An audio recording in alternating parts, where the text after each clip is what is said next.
Bienvenidos. Esto es...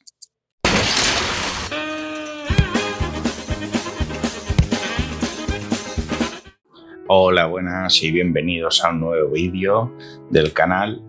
Perdonad en primer lugar que la cadencia de vídeos no sea la deseada, pero claro, ahora con todo el tema de faena pues voy un poquitín liadillo y estos vídeos, como tengo que editar fórmulas y tal, pues lleva su tiempo de edición y no llevo el ritmo de vídeos que quisiera llevar, pero bueno, no lo abandonamos, que es lo importante. En este tema vamos a tratar el tema de la búsqueda de móviles extraviados y el tema de la transmisión de fuerzas dentro de los engranajes. Toda la chapa que hemos estado viendo anteriormente, muchos se estarían preguntando para qué sirve, y esto es la razón para la cual sirve todo lo que hemos estado estudiando anteriormente, ¿no? Que es qué pasa cuando resulta que compramos un calibre o un reloj para reparar y resulta que le faltan móviles, o sea, le faltan ruedas, le faltan elementos móviles del calibre. Entonces, vamos a empezar suponiendo que tenemos un móvil de un tren de transmisiones extraviado. O sea, se nos ha perdido, tenemos un reloj de bolsillo y resulta que le falta pues una rueda del sistema de puesta en hora o un reloj de pulsera que le falta una rueda del sistema de calendario o cosas así, y resulta que ese calibre, por lo que sea, no está marcado. Es un calibre genérico, es muy típico de relojes de vintage, que no se marcaban los calibres, se hacían calibres en bruto para después venderlos a las marcas. Entonces, pues resulta que tenemos en un tren de transmisiones, pues se nos ha extraviado un móvil, ¿no? Entonces, ¿qué es lo que deberíamos hacer? Aquí, por ejemplo, suponemos que el Z1 se nos ha extraviado. Esa rueda no existe. Entonces, vamos a seguir un sistema o un método, por decirlo de alguna manera, de sino de trabajo. Entonces, lo primero que vamos a hacer son unas operaciones previas y después tendremos que hacer unos cálculos para determinar el móvil que nos falta, o las características del móvil que nos falta, mejor dicho. Entonces, un esquema básico, y yo creo que es el sistema de trabajo estándar que deberíamos tener, es: lo primero es dibujar un esquema del rodaje. Que este esquema nos va a servir para ir anotando todos los datos que vayamos obteniendo, ¿no? Después, lo que tendremos que hacer es trabajar con lo que tenemos, ¿no? O sea, vamos a contar el número de dientes de la transmisión conservada, ¿no? El Z2. Que engrana directamente con el Z1. ¿Esto por qué es? Bueno, porque resulta que, si recordamos, dos engranajes van a tener que engranan entre sí, van a tener el mismo módulo y el mismo paso lineal. Entonces, lo que vamos a obtener son las características del engranaje mediante un método indirecto. O sea, porque es una de las cosas que muchos habréis intuido, es que resulta que cuando se quiere hacer un calibre nuevo, muchas veces la gente piensa, bueno, innovaciones, ¿qué han hecho de nuevo? ¿Qué cosas nuevas hacen, no? Pero resulta que, si os habéis ido dando cuenta del tema, resulta que un calibre en temas técnicos está muy restringido, porque ya tenemos lo que he comentado, ¿no? O sea, los engranajes ya tienen que tener el mismo módulo, tienen que tener el mismo paso lineal. Hay ciertas reglas que han de cumplir, que eso restringe mucho lo que es la creatividad del ingeniero a la hora de diseñar un calibre.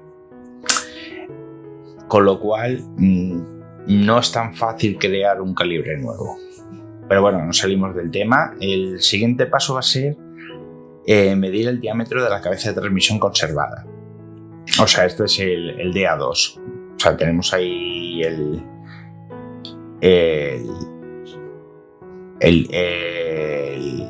Z2, pues vamos a medir su diámetro. Después también vamos a medir, como tendremos los agujeros de los pivotes, la distancia entre el centro de las dos transmisiones. Y por último, que va a ser seguramente la parte más difícil, es determinar la norma utilizada para el perfil Z1 y Z2 de los dientes, ¿no? O sea, normalmente puede ser la NIHS 2025, que es la referente a los trenes de transmisiones, ¿no? Pero ya si nos metemos en relojes vintage, puede ser que hayan otro tipo de normas, entonces vamos a tener que ir haciendo no pruebas, pero sí fijarnos mucho en el tipo de diente que tiene para más o menos intuir qué normas se ha podido utilizar en la construcción, en el tallado de la rueda, ¿no? Para después tallar nuestra rueda o nuestro móvil que nos falta. Bien, una vez determinado todo esto y anotado, vamos a pasar a lo que son los cálculos. Y aquí es donde enlazo con lo que he dicho anteriormente, ¿no? Que todos estos móviles y el tallado de los móviles y la geometría de los móviles está muy restringida tanto por la norma como por lo que son las reglas de los engranajes, ¿no? Entonces, lo primero, calculamos el módulo común, o sea, el módulo de todos los móviles del tren, que como tiene que ser el mismo para todos, pues vamos a utilizar el diámetro A2, que lo metemos en la fórmula que vimos. Entonces, como ya tenemos esos datos que son seguros, tenemos el diámetro A2, que es el de la cabeza, y utilizando la fórmula el módulo por Z2, o sea, por el número de dientes, por F, que es el factor leído, el factor de equivalencia leído en la norma. Entonces, a partir de ahí despejamos todo y sacamos el módulo. Lo segundo es el calcular el número de dientes de Z1 con la distancia entre los centros. Cogemos, como son tangenciales exteriores, pues utilizamos la fórmula de A es igual a M por Z1 más Z2 partido por 2, y de ahí sacaremos el número, despejamos y sacamos Z1. Y tercero, calcular todas las dimensiones del piñón del móvil perdido Z1 según las dimensiones que describimos en el apartado de la envolvente del círculo. Así podemos determinar las dimensiones del piñón perdido. Con lo cual ya con esto ya podríamos en cierta manera rediseñar nuestro móvil, o sea, o hacernos un esquema y directamente ir a tallarlo. O si no tallarlo, pues si tenemos un repuestos y tal de calibres, que muchas veces los calibres, si el calibre tiene las mismas dimensiones, o sea, dos calibres tienen las mismas dimensiones y utilizan la misma regla la misma norma de tallado, posiblemente los móviles, por esa misma regla de las que hemos dicho de está muy restringido, posiblemente se posean intercambiables, con lo cual podemos ir a buscar el móvil que toca. Bueno, pasamos al caso de que el móvil extraviado pertenezca a un rodaje contador, o sea, en la parte de él, lo que es el movimiento contador del reloj. Entonces aquí lo que vamos a hacer es seguimos el mismo esquema de trabajo, ¿no? Vamos a hacer las operaciones previas, que es dibujarnos nuestro esquemita para anotar los datos. Después vamos a contarnos los dientes de las ruedas y de los piñones que tenemos. Lo siguiente va a ser medir, por ejemplo, si tenemos aquí el móvil, el Z2 o el Z1, da igual, uno que otro. Vamos a medir las distancias entre centros de ruedas, o sea, del móvil, centro primera y la distancia entre primera y segunda, que es lo que vamos a medir. Siguiente es el determinar el número de alternancias por hora del volante espiral. Y por último vamos a determinar la norma posible en la utilización, ¿no? La norma que se ha podido utilizar para tallar lo que es los perfiles de los dientes. Entonces, pasamos al tema de cálculos. Lo primero que vamos a hacer es determinar en función de las alternancias por hora el valor de la relación entre el piñón de la rueda primera y la rueda primera. O sea, esto es Z3 partido Z2. Así tenemos lo que es la relación. La relación de engranaje, ¿no? Después, la relación de engranaje de ese eje, ¿no? Después, calcular el módulo M3-M4 en función de A4. Que también nos vamos a las fórmulas y a partir de ahí calculamos el módulo. Despejamos y calculamos el módulo. Después tenemos que calcular el número de dientes de la rueda primera Z3 con la distancia entre centros de primera y segundo. O sea, lo que ahí vamos a hacer es, otra vez nos vamos a la fórmula, metemos los datos que tenemos, despejamos y así calculamos el posible número de dientes que debe tener ese móvil. Y después, como estos móviles suelen estar formados por el conjunto rueda-piñón, una vez que tenemos la rueda, vamos a calcular a través de la relación el número de dientes del piñón. Con lo cual ya tendríamos el número de dientes del piñón, el módulo y el número de dientes de la rueda. Entonces, ahora tendremos que calcular el módulo del 1-2 con la distancia entre centros de la rueda centro, o sea, de la distancia entre centro y primera. Y una vez de estos, ya podemos ir directamente a calcular las dimensiones del móvil perdido, o sea, tanto las dimensiones del diámetro de la rueda como las dimensiones de la cabeza del piñón. Una cosa muy importante es tener mucho cuidado con el módulo del elemento a calcular. O sea, ojo que aquí vamos a tener, por decirlo de alguna manera, el módulo entre dos engranajes, o sea, entre dos elementos que engranan es el mismo. Pero aquí, ojo con no confundirnos entre utilizar el módulo del engrane piñón-rueda de uno con el piñón-rueda del otro. O sea, es decir, aquí, por ejemplo, tenemos la rueda primera, tiene su piñón y su rueda. O sea, lo que es el móvil de primera tiene su piñón y su rueda. Entonces, si veis el esquema, M1-2 no tiene por qué ser, ni seguramente será, el mismo que M3-4. Ojo, porque no... Eso hay que tenerlo para no confundirnos, pues si no después nos volvemos locos y no salen los cálculos y la rueda dice, uy, esta rueda no me entra y cosas por el estilo. O sea, que eso es una cosa a tener muy en cuenta. Y estos serían básicamente los trabajos, o sea, el sistema de trabajo para encontrar un móvil extraviado si está en un tren de transmisiones como en un rodaje contado. Y ahora pasamos a lo que es la transmisión de fuerza entre engranajes, o sea, en los engranajes. Aquí vamos a empezar con un recordatorio recordando que es el momento de fuerza. El momento de fuerza en una rueda dentada, esto es física de andar por casa, como se suele decir. El momento de fuerza es lo que es el producto de una fuerza tangencial que se aplica en la circunferencia primitiva por el radio de esa circunferencia primitiva. Eso es el momento de fuerza. Y esto hay que tenerlo presente, que es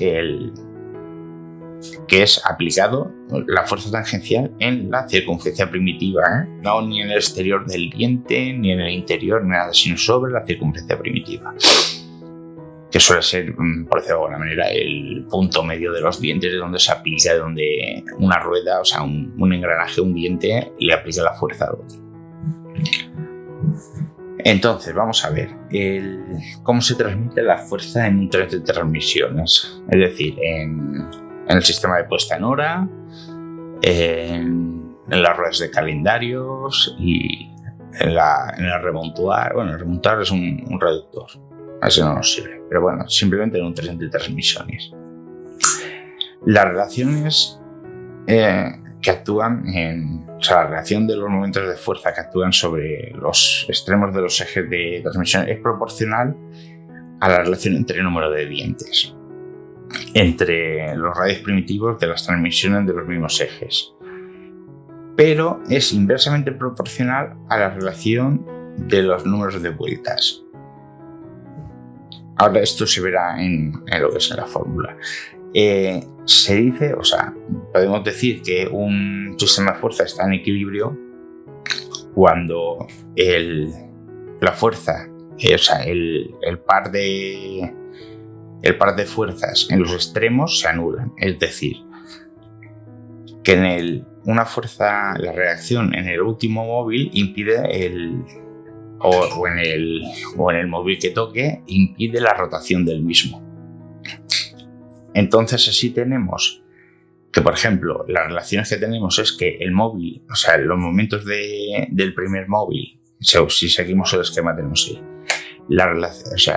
el momento del primer móvil partido del quinto es lo que estamos diciendo, directamente proporcional al número de dientes, que si vamos simplificando por los radios primitivos y todas las fórmulas que estuvimos viendo en los capítulos anteriores, es igual al número de dientes del primero partido los del último, que despejando de la fórmula eso sería equivalente al radio primero partido el radio último, pero es inversamente proporcional al número de vueltas que da el último móvil partido el primero. Esto puede parecer un poco marciano, la verdad, pero por decirlo de alguna manera, lo que pasa entre medias es prácticamente irrelevante, porque es un tren de transmisiones que lo único que hacemos es transmitir movimiento, ¿no? Con mayor o menor fuerza, pero bueno, al fin y al cabo podemos decir que la fuerza se mantiene y que por decirlo de alguna manera, la fuerza que tenemos en el primero respecto al último va a depender del número de vueltas que querramos que dé el último con respecto al primero. ¿Eso qué quiere decir? Que cuanto mayor, y si lo vemos aquí, cuanto mayor diámetro tiene el primer móvil cuanto mayor diferencia hay entre el primer móvil y el último, mayor va a ser la diferencia entre las vueltas que dé el primero y el último. Esto lo podemos ver simplemente en un ejemplo visual. En una transmisión de bicicleta, entre el plato y el piñón grande, piñón pequeño. Por cada vuelta que da el plato, cada vuelta que da, si el plato, por ejemplo, da una vuelta, según la relación que tengamos de transmisión, el piñón te va a dar más vueltas o menos vueltas. ¿Qué es lo que pasa? Cuanto mayor diferencia hay entre los tamaños de las ruedas, mayor es la fuerza, la diferencia de fuerza, o mejor dicho, la diferencia de momento que se aplica.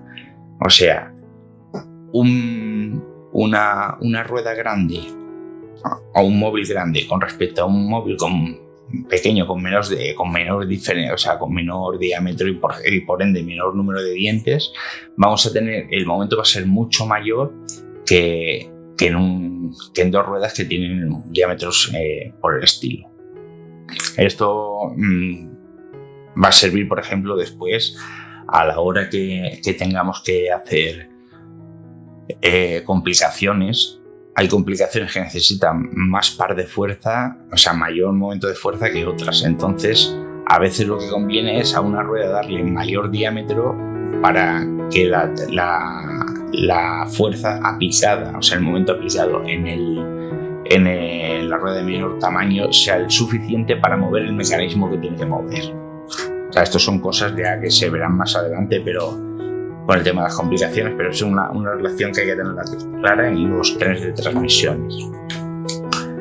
Y luego nos vamos a ir a la transmisión de fuerza en un rodaje multiplicador, que esto es casi más fácil de ver porque lo tenemos en lo que son los rodajes contadores de un reloj, y eso se ve súper claro con aquellos relojes que tienen una parada de segundero.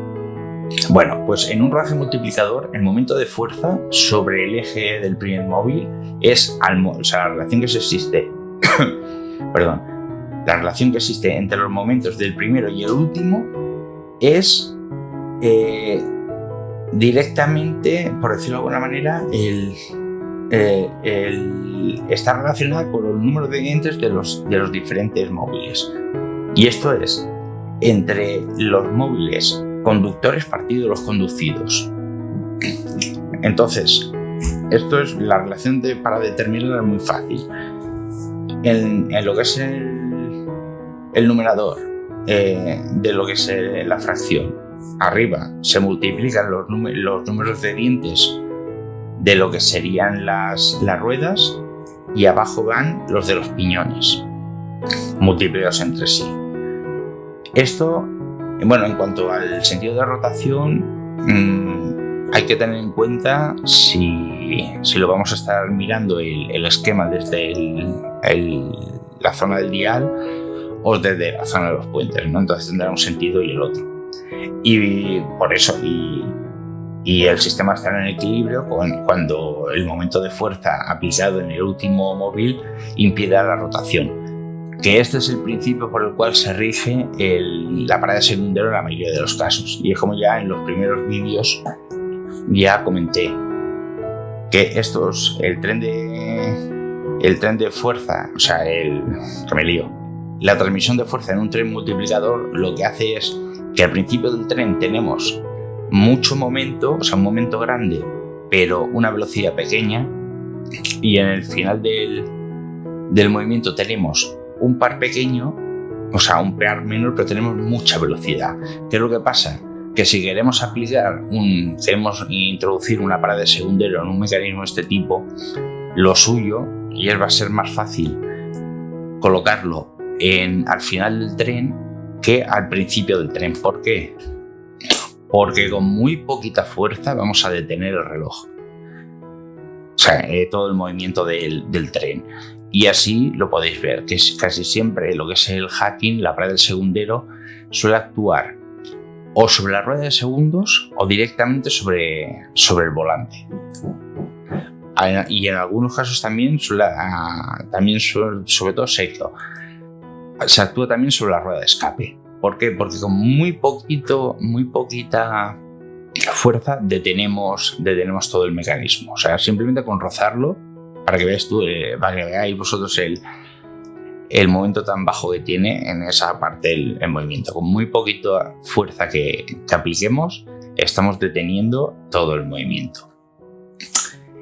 Esto, pues, es muy útil, y también es uno de los síntomas que podemos deducir cuando un movimiento está sucio. Si vamos al time grapher, vemos que pueden haber variaciones en la marcha del reloj. Eso es porque hay algo que puede ser suciedad, puede ser el aceite seco. Eso también es importante, que al fin y al cabo un rozamiento es una fuerza que actúa sobre el eje. Entonces, todas estas pequeñas fuerzas, que es simplemente el rozamiento del aceite seco, veis que está retrasando un reloj.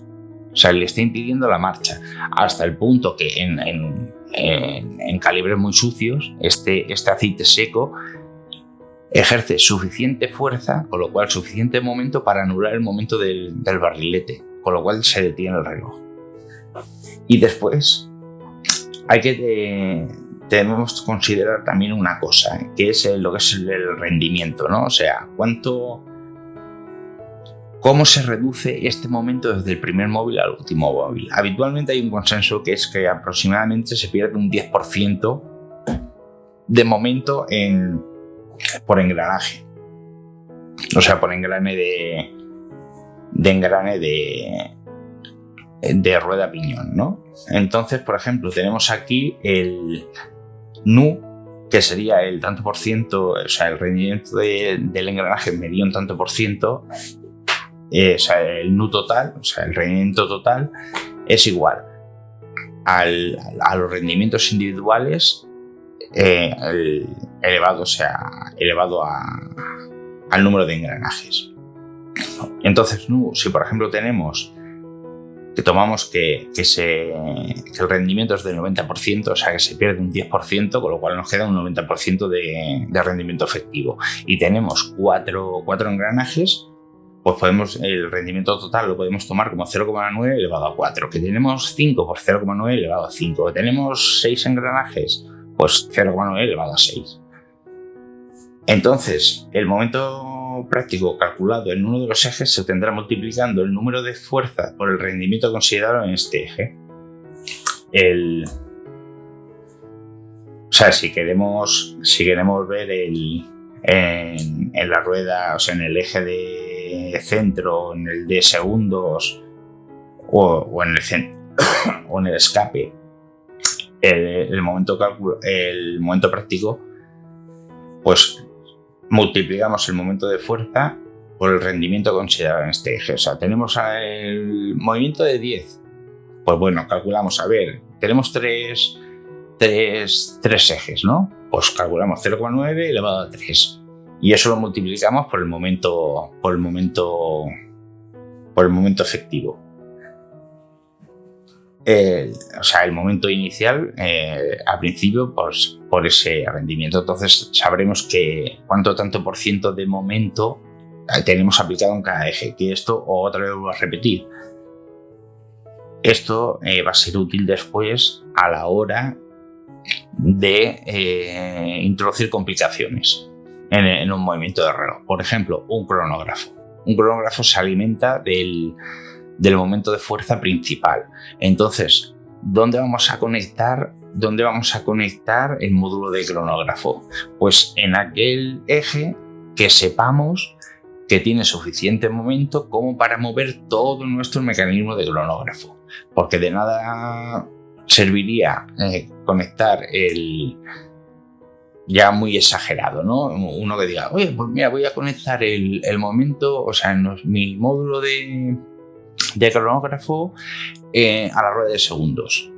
Claro, ahí ya tenemos perdido una cantidad de momento que puede ser que cuando activemos el cronógrafo se detenga todo el reloj.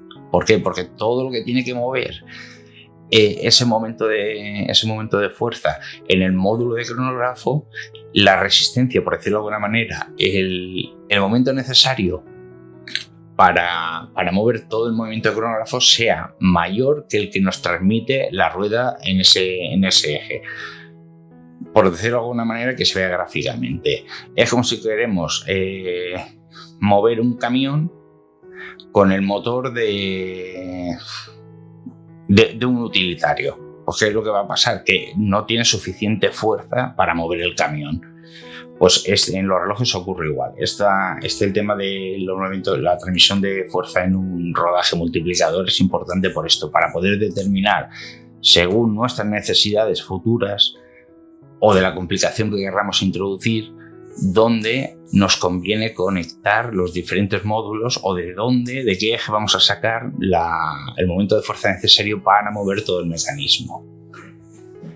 Pues bueno, un vídeo cortito, no quiero alargar mucho, son dos temas no sencillos o cortitos de explicar y tampoco me quiero alargar mucho. Y ya en el próximo vídeo vamos a ver los medios de control que hay de los engranajes. Esto es habitualmente lo que se suele llamar controles de calidad, ¿no? Que nos va a poder determinar, una vez tengamos nuestros engranajes y nuestro movimiento, qué aparatos y qué métodos se suelen utilizar para controlar todo esto. Y en el siguiente vídeo, o sea, en el siguiente vídeo no, creo que lo voy a meter en el mismo. En vamos a ver los defectos de los engranajes. Así ya directamente ya terminamos con este módulo de engranajes y podremos pasar al módulo del escape, que también tiene ahí su miga. Es un tema larguito porque tiene mucha miga que cortar el tema del escape, y la verdad es que bastante complicado. Tiene muchas cositas para ver. Pues nada, espero que os haya sido útil. Como siempre, darle a like. Si no estáis suscritos, suscribiros. Y nos vemos en el próximo vídeo. Un saludo.